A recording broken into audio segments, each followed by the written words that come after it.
आज हमारा देश एकमात्र देश होगा पूरी दुनिया में जो क्रिप्टो करेंसी बिल लाने से पहले क्रिप्टो टैक्स लगा देता है, और एकमात्र वित्त मंत्री होंगी इस देश में जो कहती हैं पता नहीं लीगल है या इलीगल है, और वो मैं अभी नहीं बता सकती हूं। जब क्रिप्टो करेंसी रेगुलेशन आएगा तब हम बात करेंगे, पर हाँ, हम उस पर टैक्स जरूर लगाएंगे।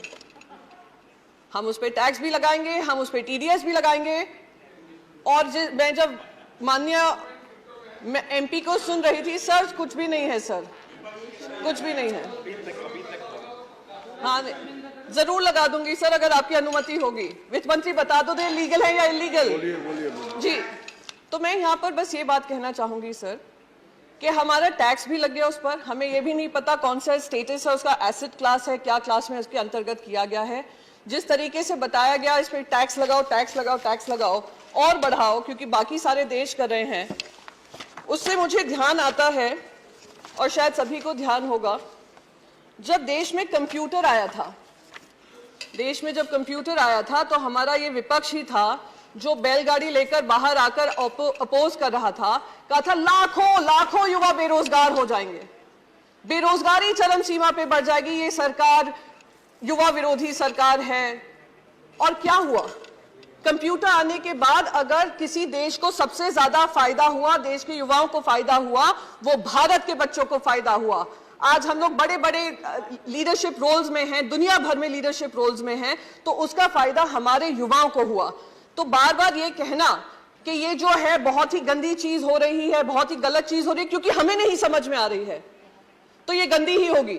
ये बिल्कुल मुझे वो बात याद आती है कि बच्चों से कहा जाता है बचपन से ही, और हमारे भारत में ये विशेष करके होता है, तुम अगर इंजीनियर बनोगे, डॉक्टर बनोगे या आप चार्टर्ड अकाउंटेंट बनोगे, वही करियर होते हैं, बाकी सारे करियर गलत होते हैं।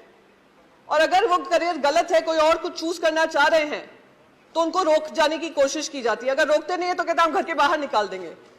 तो ये बिल्कुल वही हालत हो रही है क्रिप्टो के साथ, क्योंकि हम नहीं समझ पा रहे हैं कि क्या है उसके मंशा, क्या है इंटेंशन, क्या है एम्प्लॉयमेंट जनरेशन की कैपेसिटी, क्या है एनेबलिंग इकोसिस्टम बनने की जरूरत, क्या है वेब 3.0 क्या है। तो इसलिए हम उसको टैक्स भी करेंगे और हम उसका क्रिप्टो रेगुलेशन भी नहीं निकालेंगे। सर, मैं एक चीज यहाँ पर बहुत इंपॉर्टेंट, दूसरी चीज यहाँ पे कहूंगी।